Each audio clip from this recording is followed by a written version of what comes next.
Hello student, आज हम शुरू कर रहे हैं प्रतिस्थापन विधि यानी कि सब्स्टिट्यूशन मेथड। प्रश्नावली 3.3 हम करने शुरू जा रहे हैं आज।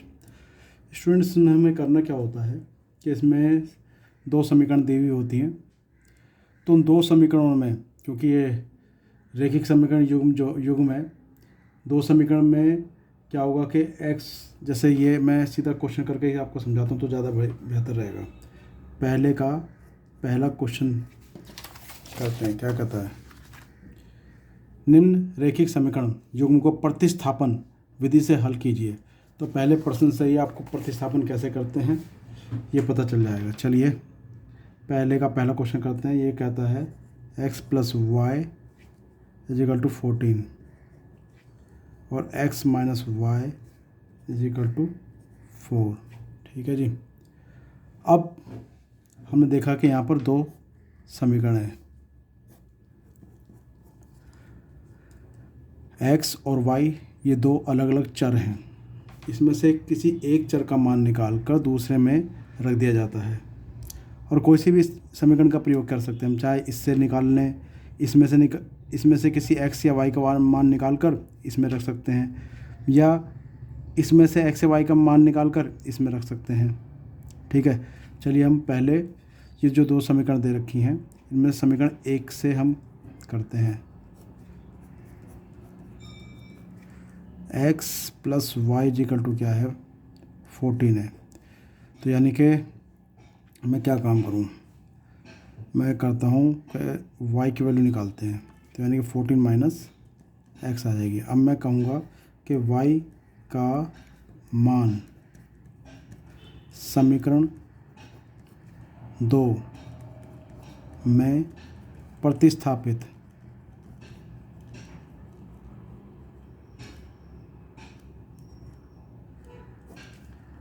करने पर ये मान उठा के मैं इस समीकरण में रख दूँगा। तो समीकरण क्या है हमारी, x - y = 4 है, और x - y की वैल्यू क्या है, 14 - x = 4। ठीक है जी। तो x - 14 + x = 4। तो ये आ गया 2x - 14 = 4। तो 2x = हो जाएगा 4 + 14, इधर जाके प्लस हो जाएगा ये। तो 2x = 18 हो गया ये, और x = 18/2, यानी कि x की वैल्यू आ गई हमारे पास 9। तो स्टूडेंट, यहाँ पर x का मान आ चुका है। अब इस x का मान किसी भी दी गई दो समीकरणों में रख सकते हैं। सपोज x का मान समीकरण 1 में रखने पर, ठीक है, समीकरण 1 में रखते हैं।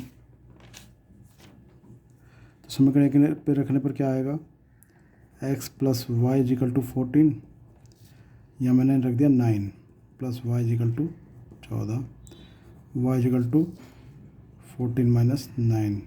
तो y का जो मान आ गया हमारे पास आ गया 5। ठीक है, अतः x और y का मान हमारे पास क्या क्या आ गया, 9 और 5 आ गया। अतः तो इसको कहते हैं प्रतिस्थापन विधि। ठीक है, अतः x = 9, y = 5। ठीक है, दी गई समीकरण का हल है, दी गई समीकरण का हल है। ठीक है, तो यहाँ पर हमने ये 3.3 का पहला प्रश्न कर लिया। अगर कहें तो मैं एक बार और समझा देता हूँ। ठीक है, वही दो समीकरण दे रखी हैं, इनमें से या तो इसमें से या इसमें से x या y का मान निकालो। मैंने क्या काम करा, समीकरण 1 से y का मान निकाला, ये आया। इसको उठा के मैं समीकरण 2 में रखूँगा। जिसमें इसमें से निकालेंगे तो इसमें रखेंगे, इसमें से निकालेंगे तो इसमें रखेंगे। तो समीकरण 2 क्या थी, ये थी। इसमें y की जगह जो हमने मान निकाला है उसको रख देंगे।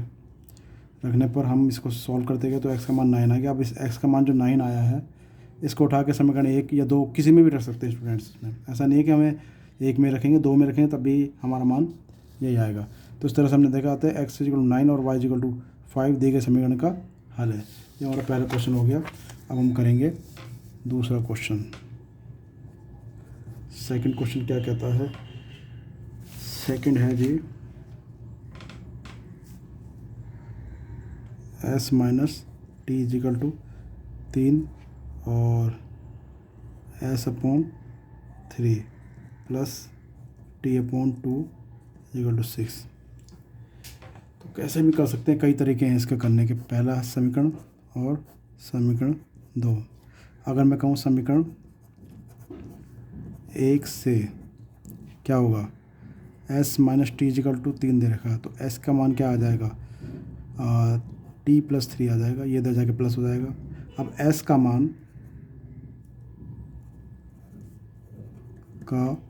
मान समीकरण 2 में रखने पर क्या होगा? समीकरण 2 क्या कहती है, s/3 प्लस t/2 = 6। ये मैंने रख दिया t + 3/3 प्लस t/2 = 6। तो स्टूडेंट अब यहाँ पर हम इसका एलसीएम ले लेंगे। 6 एलसीएम आ गया तो 3 दूनी 6, 2 की गुणा या t + 3 में हो जाएगी। 2 × 6, 3 × 3, तो ये आ गया। इसके अंदर गुणा कर लेंगे तो 2t + 6 प्लस 3t, और ये स्टूडेंट ये इधर जाकर मल्टीप्लाई हो जाएगा तो 36 आ गया। तो यहाँ पर आ गया 5t + 6 = 36। ठीक है जी। अब मैं क्या देखता हूँ कि 5t = 36 माइनस 6, तो 5t = आ गया 30, तो t = आ गया 30/5। t का मान आ गया हमारे पास 5×6 = 30। ठीक है, तो हमारे पास क्या है, दोनों इसकी वैल्यू आ चुकी है। तो अब क्या लिखेंगे, अतः s = क्या आया था हमारा, s = अभी हमारी सिर्फ t की वैल्यू आई है, s तो आई नहीं अभी। t का मान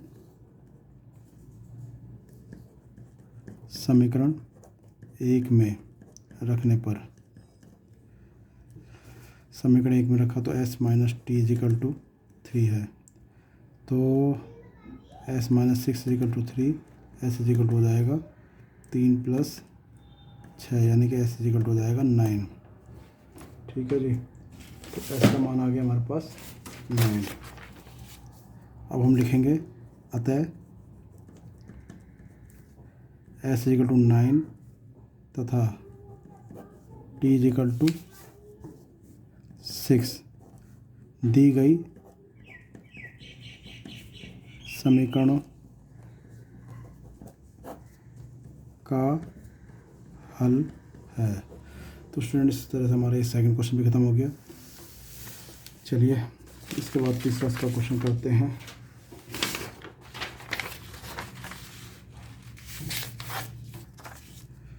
अब तीसरा क्वेश्चन क्या कहता है, ये पहले का थर्ड पार्ट क्या कहता है? थर्ड पार्ट कहता है जी 3x - y = 3, 9x - 3y = 9। ये दो समीकरण दे दी गई हैं, समीकरण 1 और समीकरण 2। हम क्या काम करेंगे, समीकरण 1 से 3x - y = 3, तो y = क्या आ जाएगा, 3x - 3 = y, या y = 3x - 3। ये y का मान निकालिए पहले समीकरण से, तो पहले समीकरण से y का मान निकाल के दूसरे समीकरण में रखेंगे। y का मान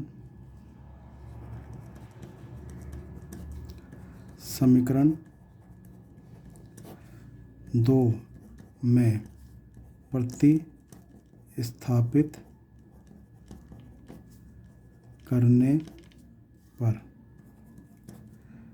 तो अब क्या होगा, 9x minus 3y is equal to 9। तो जो भी हमारा y का मान आया है ये इसमें रख देंगे हम। तो 9x माइनस 3y, y की जगह रहेंगे 3x माइनस 3 इजिकल टू 9। ठीक है, तो हमने क्या देखा कि 9x minus 9x plus 9 is equal to 9, तो ये आया है। ठीक है,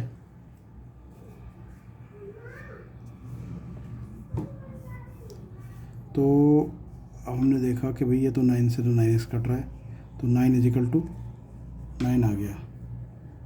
अब हम कहेंगे अतः यह जो स्टेटमेंट है ये सत्य है। अतः इम्प्लाइड एट, अतः यह कथन सत्य है। तो ये कैसा है कथन बिल्कुल सत्य है। ठीक है, अब अतः समीकरण 1 का प्रत्येक हल समीकरण 2 का हल है, और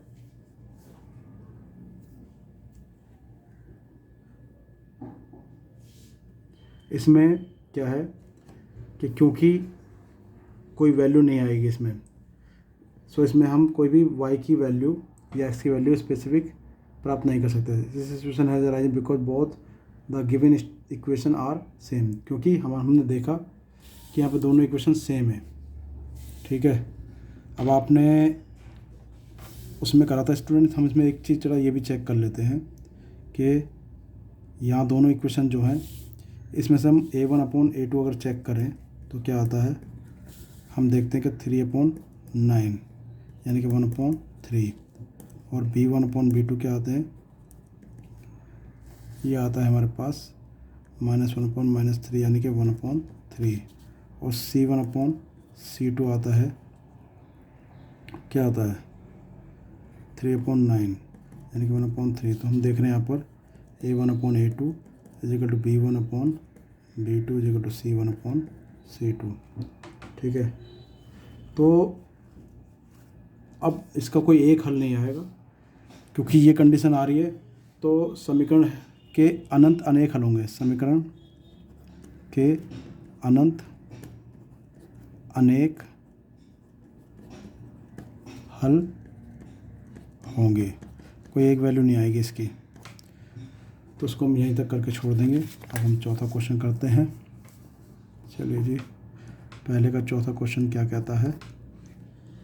पहले का चौथा क्वेश्चन है 0.2x plus 0.3y equal to 1.3, 0.4x plus 0.5y equal to 2.3। ठीक है, ये हो गया। तो यहाँ दो समीकरण दे दी। ठीक है, इस पॉइंट से घबराने की ज़रूरत नहीं है। तो समीकरण 1 को हम इसको क्या काम कर सकते हैं, समीकरण 1 को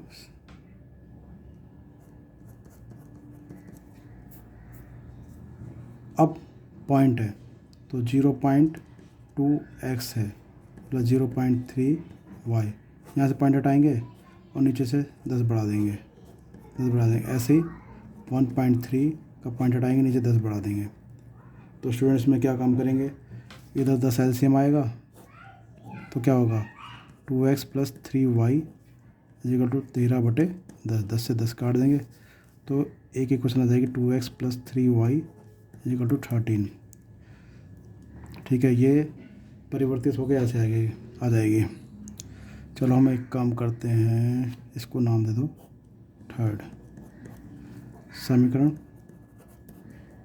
2 से, समीकरण 2 में क्या होगा, तो 0.4x प्लस 0.5y इक्वल 2.3। ठीक है, तो इसमें भी ऐसे करेंगे। तो 4/10x plus 5/10y is equal to 23/10। इसको हम डायरेक्ट लिख देंगे 4x plus 5y is equal to 23। तो ये हमारे पास चौथी इक्वेशन भी आ गई है। अब चौथी इक्वेशन अगर आ गई है तो हम क्या काम करेंगे, समीकरण 3 से x या y की वैल्यू निकालेंगे। तो 2x प्लस 3y जो 13 दे रखा है। ठीक है, तो अब इसमें से हम क्या काम करेंगे, x या y की वैल्यू किसी की भी निकाल लो। ठीक है, तो मैं क्या काम करूँगा, 2x is equal to 13 minus 3y। तो x इज इक्वल टू आ गया 13 माइनस 3y अपॉन 2। अब इस x का मान समीकरण 2 में रख दो, समीकरण 4 में बल्कि। तो x का मान समीकरण 4 में रखने पर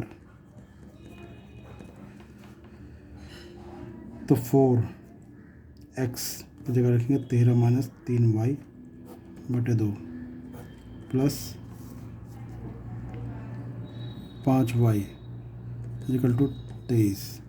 ठीक है जी, इसको आगे करते हैं।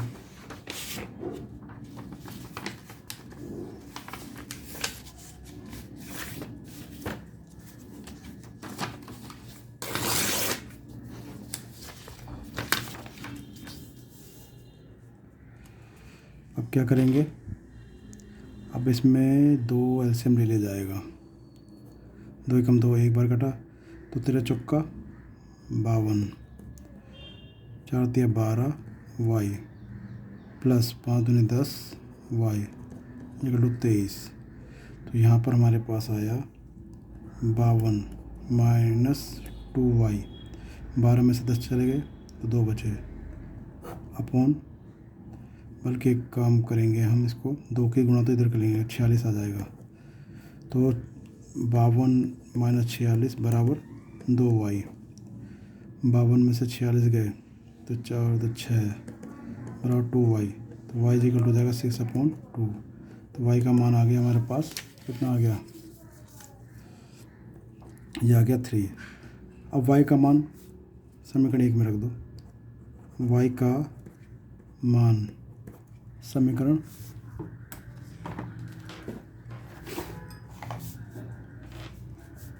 y का मान समीकरण 1 में रखने पर, तो 1 क्या है, 1 कह लो, बल्कि मैं तो कह रहा हूँ थर्ड में रख देते हैं। 2x plus 3y 13, 2x plus 3 into 3 13, तो 2x plus 9 is equal to 13। ठीक है, तो 2x is equal to 13 minus 9, 13 में से 4 बचे, तो x का मान 4/2 यानी कि 2। तो स्टूडेंट हम देखते हैं कि यहाँ पर y का मान हमारे पास आया 3, अतः y का मान 3, अतः x इक्वल टू 2 तथा y इक्वल टू 3 दी गई समीकरण का हल है। ठीक है, दी गई समीकरण का हल है। तो यूँ करके हमने इसका चौथा क्वेश्चन भी कर लिया। अब हम करते हैं इसका 5वां question.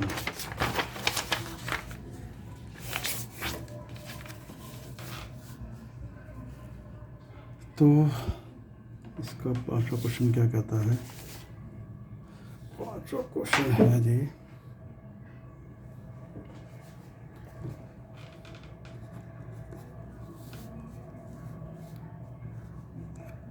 √2x plus √3y is equal to 0, √3x minus √8y is equal to 0। ठीक है, अब इसे कैसे करें, इसे भी ऐसे करेंगे। समीकरण 1, और ऐसा नहीं कि एक से ही वैल्यू निकालेंगे, दो से भी निकाल, चलो अब किस बार दो से निकालते हैं। 2 से √3x बराबर √-8y इजिकल टू 0 है ये। तो √3x ये इधर चला जाएगा तो √8y हो गया। तो x इजिकल हो जाएगा √8 अपन √3y। तो x का मान समीकरण 1 में रखने पर क्या है? समीकरण 1 √2x plus √3y is equal to 0। तो जब हमने x का मान यहाँ रखा तो √2 और √8 अपन √3 प्लस √3y इजिकल टू 0। तो यहाँ क्या आ गया? अब इसकी इसमें करेंगे तो √16 अपॉन √3 प्लस √3y अपॉन 1। तो स्टूडेंट √3 का एलसीएम लेंगे तो क्या होगा? इससे एक बार कट जाएगा और 16 का तो हो जाएगा 4 प्लस इससे काटा √3 आया, √3 के गुणा ऊपर करेंगे तो 3 आ जाएगा, 3y = 0। ये तो इधर जाकर 0 हो जाएगा क्रॉस मल्टीप्लाई होके। तो 4 + 3y इजिकल टू 0। तो 3y इजिकल टू -4, तो y इजिकल टू आ जाएगा -4/3। तो y का तो मान हमारे पास आ गया कितना? -4/3। एक बार मैं चेक भी कर लेता हूँ क्या ये मान सही भी है या नहीं, कुछ गड़बड़ तो नहीं हुई है।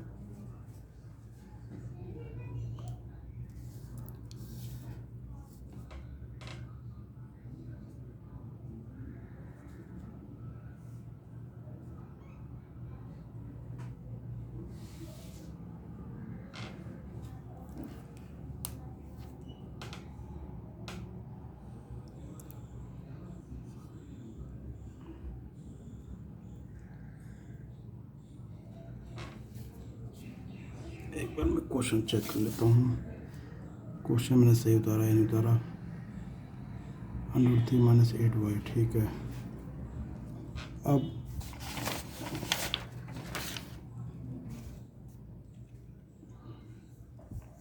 समीकरण 2 से √3x, तो x बराबर √ ठीक है। अच्छा y यहाँ पर रह गया था, मैं तभी सोच रहा था ये क्या गड़बड़ हुई है। तो 4y ठीक है। तो 4y और 3y ये 7y हो जाएगा। अब यहाँ पर इसको मैं काट ही देता हूँ। तो स्टूडेंट ये हो जाएगा 7y/3 बराबर 0। तो y बराबर आ जाएगा क्रॉस मल्टीप्लाई करके 0 इधर उधर जाकर। y का मान समीकरण 1 में रख दो। तो y का मान समीकरण 1 में रखने पर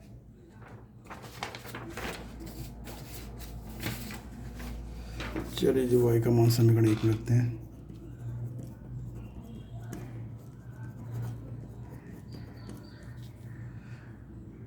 तो √2x प्लस √3 × 0 बराबर 0। तो यह गया √2x प्लस 0 बराबर 0। √2x equal to 0, x equal to आ जाएगा 0। तो यूँ करके x और y की वैल्यू 0 आ गई। ठीक है, चलिए अगला क्वेश्चन करते हैं।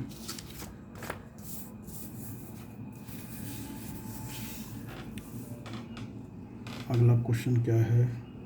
अगला क्वेश्चन हमारे पास है 6। ये कहता है 3x/2 -5y/3 इक्वल टू -2। तो स्टूडेंट इसमें हम क्या काम करें कि पहले इसको सिंप्लीफाई कर लो, इसका एलसीएम ले लो। 2 × 6 3 × 9x, 3 दूनी 6 और 2 × 5 10 y इक्वल टू -2। ये क्रॉस मल्टीप्लाई होगा तो इधर जाके ये मल्टीप्लाई हो जाएगा। 9x -10y equal to -12। ये आ गई समीकरण 1। चलिए दूसरी समीकरण उतारते हैं। x/3 also plus y/2 equal to 13/6। तो क्या करें इसमें, फिर एलसीएम ले लेंगे। 6 3 दूनी 6, 2x प्लस 3y इंटू 13/6। यहाँ से यही काट लो ऐसे direct. 2x plus 3y equal to 13। तो ये आ गई हमारे पास समीकरण 2। तो स्टूडेंट अब हम एक समीकरण से मान निकालेंगे, दूसरे में रख देंगे। तो समीकरण 1 से 9x minus 10y is equal to क्या है, -12। तो 9x इज इक्वल टू आ जाएगा 10y माइनस 12। तो x इज इक्वल टू आ जाएगा 10y माइनस 12/9। अब x का मान समीकरण 2 में रखने पर, x का मान समीकरण 2 में रखने पर 2x, तो यहाँ रख देंगे x का 10y minus 12/9 plus 3y equal to 13। अगर 9 एलसीएम ले जाए यहाँ पर तो क्या होगा, 2 से अंदर गुणा, 9 एकम 9 और 2 के अंदर गुणा करने पर तो 20y माइनस 12 दूनी 24 प्लस 9 एकम 9, 9 तिया 27y बराबर 13। ठीक है जी। तो 27 और 20 47 y माइनस 24 और इस 9 की गुणा उधर हो जाएगी। तो 9 तिया 27, 9 एकम 9 और 2 11। तो 47y is equal to 117 plus 24। तो 47y इज इक्वल टू हमारे पास आ गया 7 और 4 11, 2 और 1 3 और 1 4 1। ठीक है जी। तो ये आ गया हमारे पास। अब हम इसको आगे करते हैं।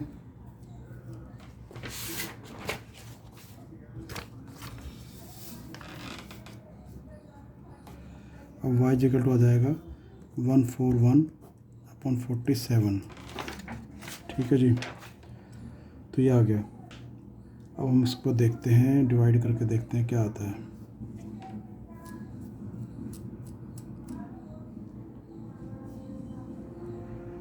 देखते हैं 141 जाता या नहीं जाता।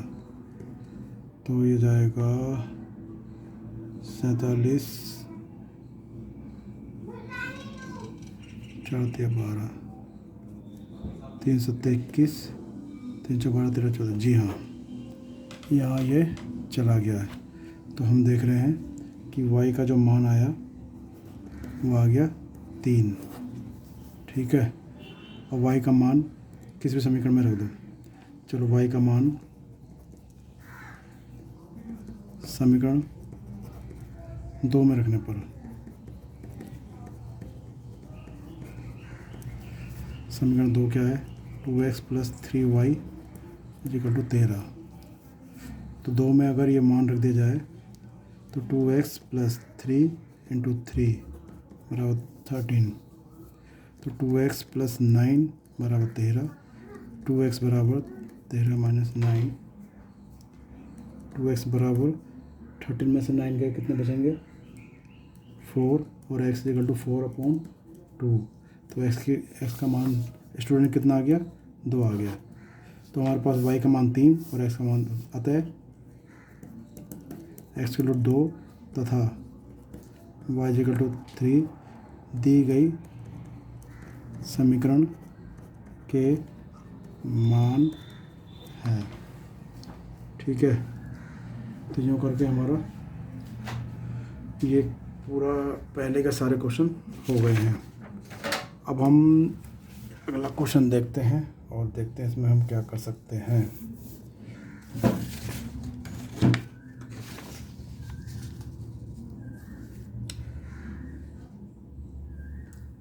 चलो भाई इसको अगले इसमें करेंगे।